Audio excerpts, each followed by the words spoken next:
Hello traders, in this video series we'll be looking at success strategies primarily designed for a variety of different swing trading and intraday trading tips and techniques for how to make the most of your trades.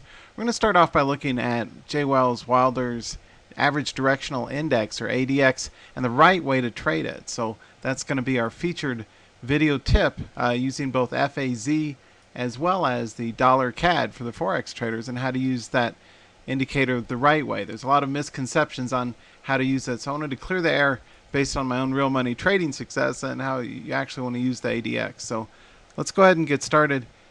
Traders, welcome to Trading Success Strategies. This is Ken Calhoun, your host, president of Trade Mastery and the original Day Trading University. I wanted to welcome you all here. Feel free to discuss this video at my forum at www.trademastery.com/forum.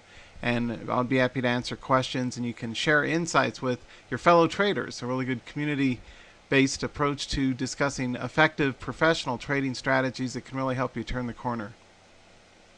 As always, all information is for educational use only. I'm not making advice or recommendations about to buy, sell, or hold. And by watching this, you agree not to make actual trades. It's all for information use only. Here's an example of a couple of recent real money trades that I'm currently up in trading the inverse ETFs. As I record this on Sunday, January 17th, 2 days before my 52nd birthday in 2016, the market's been selling down hard and fast, and so these inverse or bear ETFs or ETNs are up sharply, and that's why I like to trade them. Usually on smaller share size, up to 100 shares initially, and then scale in as they continue to make profitable trade setups for me. For those of you not familiar with me yet, you may have seen me in CBS Market Watch, Money Show, TheStreet.com, Stocks and Commodities, Active Trader Magazine, Equities.com. I'm a UCLA grad, former corporate quality engineer and statistician, and a Fortune 500 consultant to a lot of the top companies out there before I got into trading. Anyway, you may have seen me in recent issues of Stocks and Commodities. Highly recommend the magazine. It's an outstanding value, and you can see me featured there on a series of different breakout and other topics for technical analysis of stocks and commodities.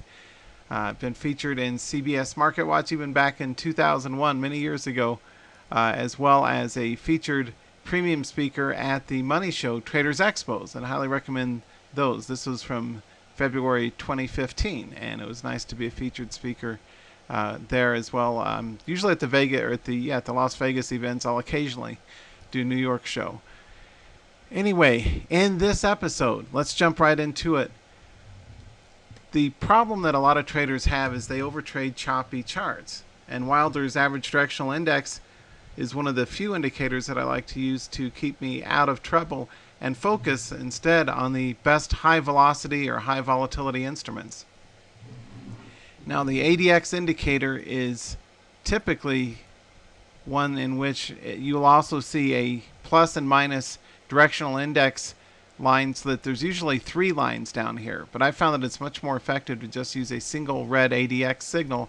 And what I like to do is go long. Here's the setup. This is what you've been waiting for. This is the correct setup. I have traded thousands of trades with this. Use the ADX. Once it breaks over 40, that's a go signal.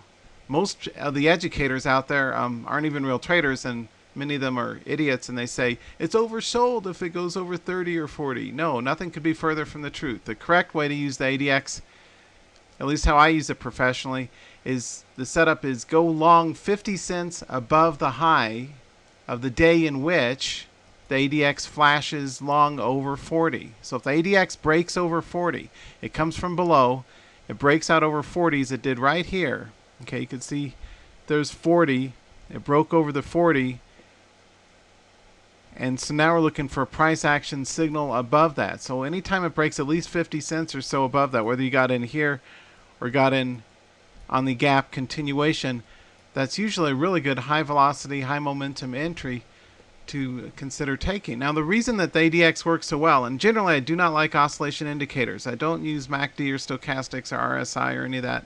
I use price action number 1, I use volume number 2, and occasionally I'll use the ADX and I'll use the moving average lines to help me with my decision making. And this is the best of the momentum indicators. Think of it like it's a volume control, and once it starts to get turned up, the volume's hot, that means you got a higher directional bias in that instrument, and it's more likely to keep going. So look for the ADX to get over 40.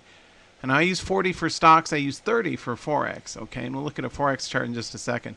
But the main tip is look for the ADX to come from below, break over 40, and then set a buy stop order 50 cents above the high of the price action, whatever the high of day was when that signal flashed, a buy signal. Then you just go in long on that instrument and see how it ran on up. Now, if you listen to my competitors, most of who don't even really trade and are not very smart, they would say this is a place to sell because it's overextended. It went over 30. It went over 40. Nothing could be further from the truth. Price action is always the most important indicator, and using it in conjunction with ADX to set up a trade. This is a good setup, right? It tells you, okay, now this thing's volatile. And often you'll see ADX move up as a result of a gap. Okay, you'll always see an ADX, or almost always see an ADX move up with a gap or other strong price action, average true range, extended play, or other buy signal. That sets you up perfectly for a swing trade long. Okay. Now let's take a look at one final example, and that is in our Forex markets. I use 30 as the signal. You need to use a little more sensitive signal there. And what you look for is ADX to pierce 30, to come from below like it was down in this channel down here. And see this, how it broke out over 30? That tells you to go long. And I usually use 30 pips above the high of day in which that hit. And as with stocks, you usually won't see this live in real time unless you happen to be in front of your charts all day, which most traders aren't. So it's perfect for swing trading because all you have to do is simply look for when the ADX breaks over 30 for Forex and set a buy stop order in 30 pips above the high of that, and it makes for a great breakout inflection point or great breakout trigger signal that you can start using in your trades. Okay, so for more on that, I used to have a course that a DVD called ADXmastery.com at that website. That's currently not available, but I do teach traders how to use this in my Breakout.com training. So that may be something you may be interested in pursuing, as well as looking for support for that in my other educational webinars. But that's it for this week. I just wanted to give you a quick heads up on the proper use of the ADX. You may want to see an earlier article I wrote over a dozen years ago on eSignal's website on using the ADX and use the same exact parameters. They worked great 12 years ago. They work great today.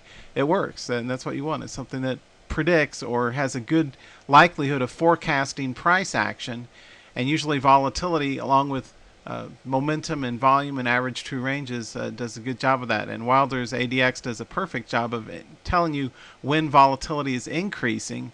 And so the trade setup is 50 cents or so above the high of an uptrending chart when the ADX breaks over 40 on the day after or the day after or the day after. Anywhere up to, say, 4 or 5 days after, you're good to go. And that's my strategy tip for you. If you have any questions about it, feel free to post in the forum at trademastery.com/forum. If you're watching this anywhere other than on the forum, it's on my YouTube channel. Feel free to go over to the forum at trademastery.com/forum, and you can discuss it there. Thanks so much, everybody, and best wishes for success in your own trades.